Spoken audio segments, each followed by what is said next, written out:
Again, it's not overnight. These things are festering, but it appears to us like the mortgage collapse that all of a sudden it just happened. I mean, how did the Russians become so anti everything that's going on now? What happened? What provoked them?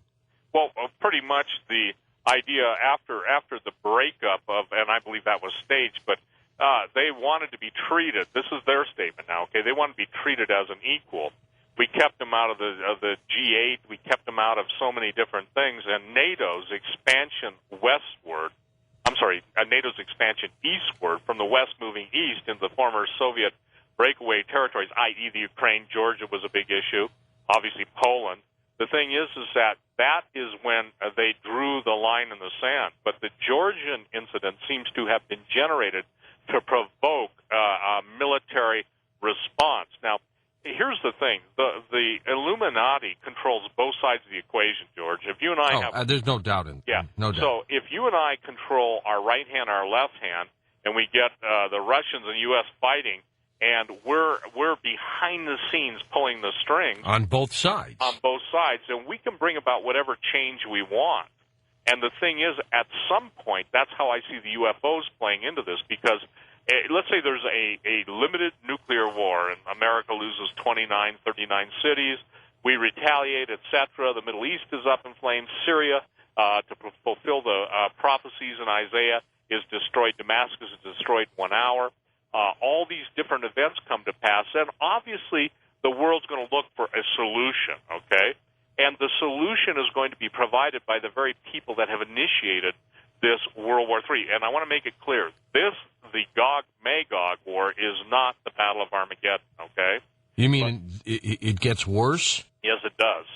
Because, again, according to the roadmap, Bible prophecy, we've got 42 months of the most horrific and hellific, a new word, hellish and absolutely horrific combined, hellific period of time where, quite candidly, the Bible declares that half the world's population is going to perish. That puts it at about 3 billion people. Which, they want it down to 500 million people. Exactly. You remember when you and I first started talking about that, you talking obviously before we met and you brought me on your show. The point is that people didn't believe that.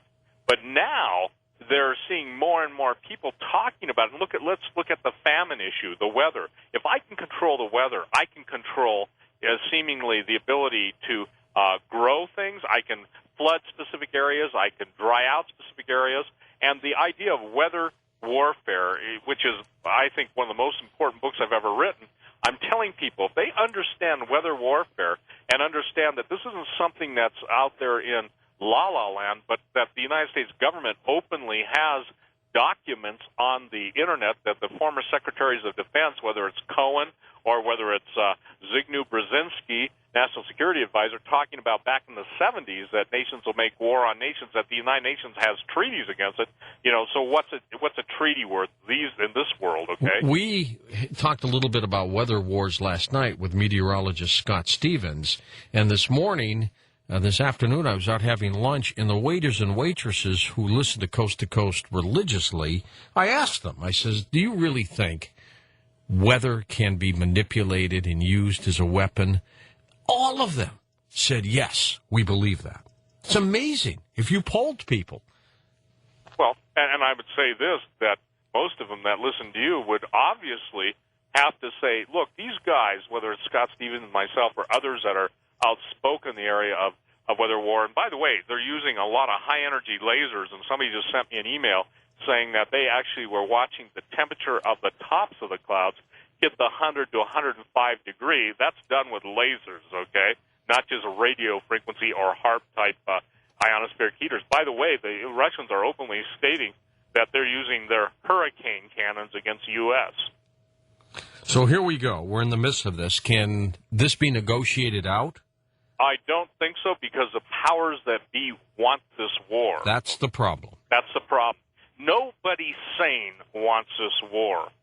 To the degree that, let's say, if someone said, well, you can't stop it. I actually have people tell me, go to hell, you can't stop it. I say, I can't stop it, but if I can save one life, 1,000, or 1,000,000, that's what I'm about. I can't stop this stuff, But but I can warn people, and if people are destroyed for lack of knowledge, then they can be preserved with the specific knowledge. So this thing is, the rhetoric is increasing, George. It's not only the rhetoric, but it was after your show, I think it was either the first or second show you and I ever did together, I was contacted by two Cuban PhDs in molecular biology that had been in prisons, and they broke loose, came to Miami, and they were telling me about the biological weapons development down in Cuba at some of the old Russian bases. And they were talking to me then, and this is, before anybody 5 years ago. 5 years ago, anybody even knew that there was bird flu, okay? And the thing is they were talking about the birds being infected and taken into the ocean and released, offshore the United States. Which we believe was created. Well, one of the interesting things is that the Americans have had some of the most amazing defectors from the Soviet Union. The highest-ranking guys in the world in the KGB, Golitsyn, Suvorov, all these different people. Vasily Mitrokhin. Vasily Mitrokhin was like finding the Library of Congress of all of Russia's secrets, okay? And yet they come to this country, tell us how the plan is going to be carried out, and we just blow them away, okay? We don't listen to them outside of Kurt Whelan's committee and others. Just the whole thing in the disappearing nuclear weapons that were not only sold from Russia or the breakaway republics that 1 minute they're admitting to, and then the next minute General Alexander Lebed is blown out of the sky in a helicopter. And I think it was on your show that we talked about that when Alexander Lebed was killed. And I told you at that point on the show, I said this was no accident. He was blowing up. Because remember, he's the one that was talking about hundreds of nukes disappearing. And suitcase nukes as well. Suitcase nukes. So the point is now, can this be stopped? No. I don't know what's going to trigger it, okay? I don't know exactly when it's going to happen, but based on everything that everyone is telling me, and these are people who are in this world, okay, that there is a date already chosen to attack Iran's nuclear sites. Now, why is Iran so important? Well, let me share this with you. In the book of Daniel, the prophet Daniel, you cannot understand the timeline of God until you get into what's called Daniel's 70th week. And the fascinating thing is that Iran has a prince over it. I'm talking about an angelic, if you will, king over Iran, and Iran is Persia. The Persian principality is one of the strongest principalities ever detailed in the Bible. It's so strong, it took the archangels, Michael and Gabriel, a certain amount of time to break through to get to Daniel. See, most people don't realize this. So when we're dealing with Iran, I don't even think of Iran in that context. I think of Iran in the biblical sense of the Prince of Persia, in other words, a supernatural entity.